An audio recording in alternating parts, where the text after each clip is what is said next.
And hi, good afternoon. I'm Stephen. And sorry, did I share my? Yeah. Yeah. Okay. Yeah. How we can see your slide and yeah. Right. Thank you. And good afternoon. I'm Stephen. And today I want to talk about the impact on carbon sequestration after logging and abandonment in the Phylloctachys edulis forest. Okay.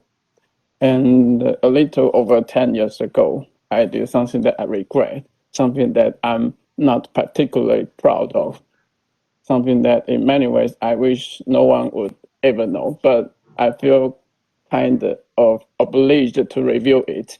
And I published a paper that indicates Mosul bamboo has a very strong power of carbon sequestration. And I'll mention the part of correlation later. Okay, now we start. And natural climate solutions, and some other research team will call it the nature-based solutions. And in the carbon credit market are popular day by day nowadays. And the NCS can provide up to 1/3 of the climate mitigation we required from the Paris Agreement. Yes, and bamboo scientists also indicate that bamboo seems to be high carbon sequestration species, and so carbon storage and the sequestration investigation in bamboo forests are necessary. And because bamboo is presumed to be high carbon sequestration species, previous studies have assumed a rotation period of 4 to 5 years with high carbon sequestration in above ground biomass. And based on this assumption, bamboo's carbon sequestration is between 5.3 to 28.7 megagram carbon per hectare per year. And because I'm a Taiwanese and now in Japan, so today I will review a case of Mosul bamboo. Okay, bamboo forests are widely distributed in the world. For instance, you will find them in Asia, Africa, and America. And the Mosul bamboo is a kind of temperate woody plant and widely distributed in East Asia. And we also know the Mosul bamboo is a kind of monopodial type bamboo that has running rhizome systems and can grow everywhere in its habitat. And it's also grow incredibly fast from the shoot to whole bamboo, just within 60 days without leaves, the major photosynthesizing organs. And it accumulates 75% of the biomass for the entire period in just initial 40 days during the fast growing period.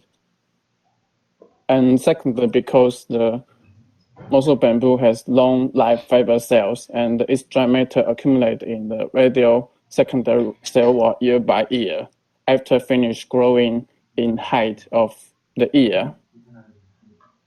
And beside the fact that Mosul bamboo cannot grow horizontally without cambium, the surplus carbohydrate perhaps can be transported to other bamboo or shot for quickly expanding to gap in their habitats. And perhaps bamboo has good ability to fix carbon dioxide from the atmosphere if properly managed. And question, how is the carbon sequestration after the proper management or abandonment? Here we introduce the concept of net ecosystem production, NEP. Such a lot of research did not care about their heterotrophic respiration from the litter and the detritus decomposition in bamboo forests. And the NEP is not only considered net primary production from their plants, but also considered respiration, which means the NEP is closer to the actual carbon sequestration in the ecosystem.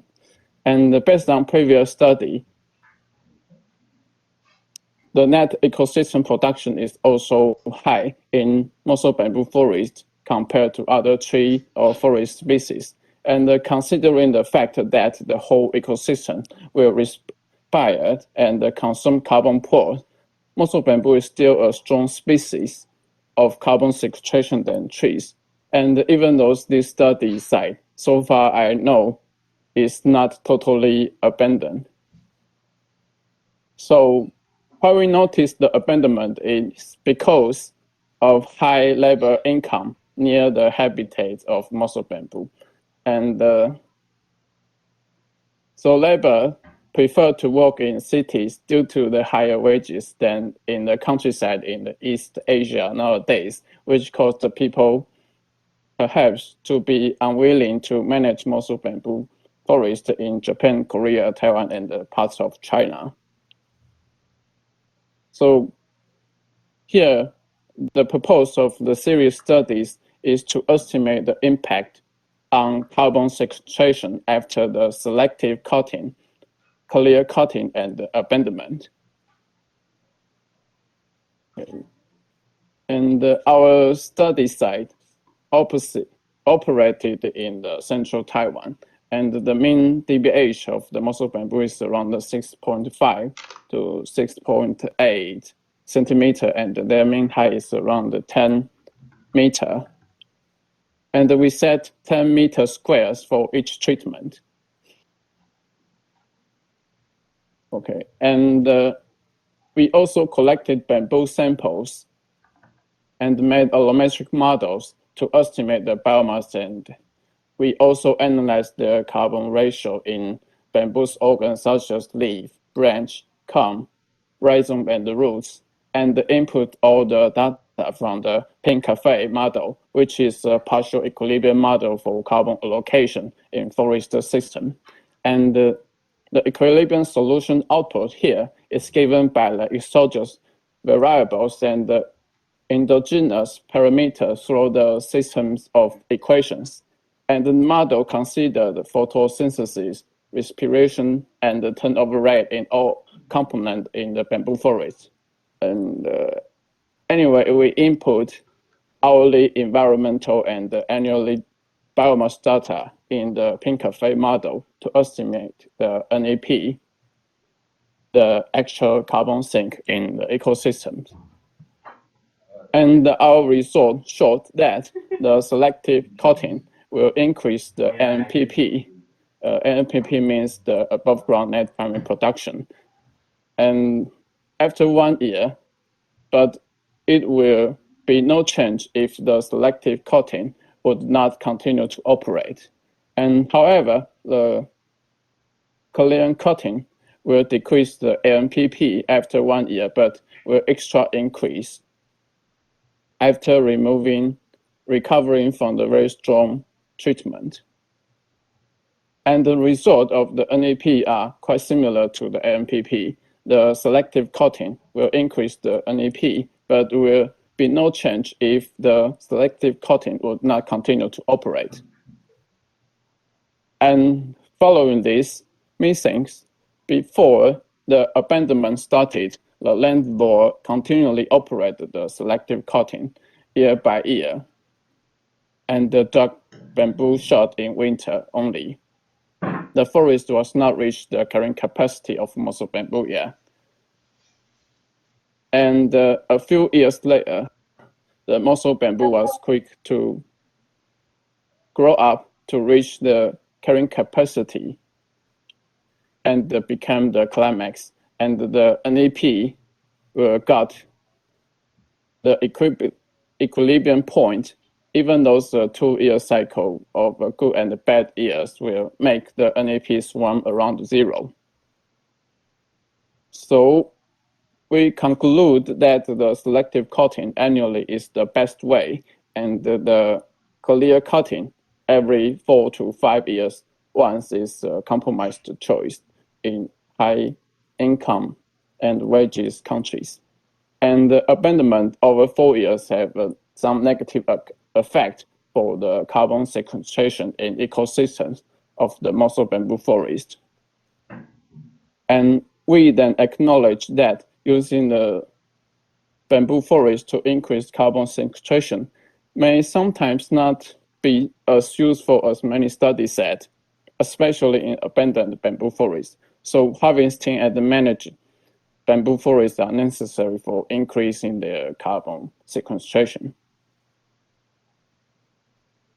And furthermore, our research team members generally believe that preventing the burning emission of the harvested bamboo product is important to increase the carbon sequestration by any means necessary.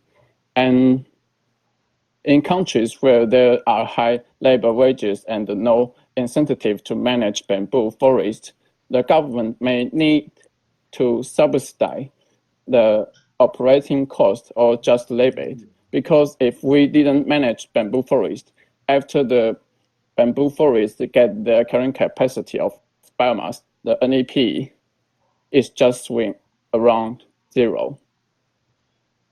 Also, if managed bamboo forests are, the NEP will be larger than zero. And however, if the harvested bamboo product is burned, the carbon will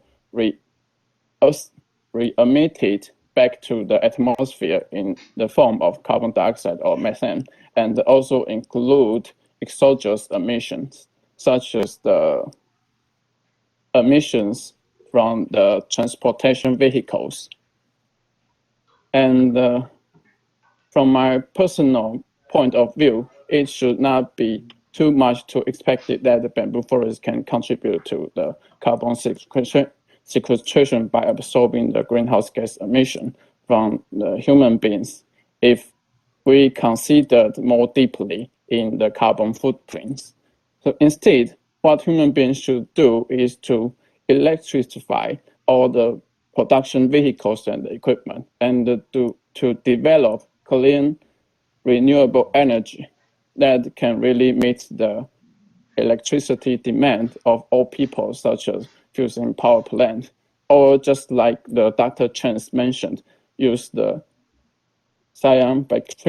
bacteria and the microalgae technology to catch up the carbon dioxide from the atmosphere. And perhaps, just perhaps, we can change the climate change caused by human being ourselves. And I rest my case here. Thanks for your kind attention.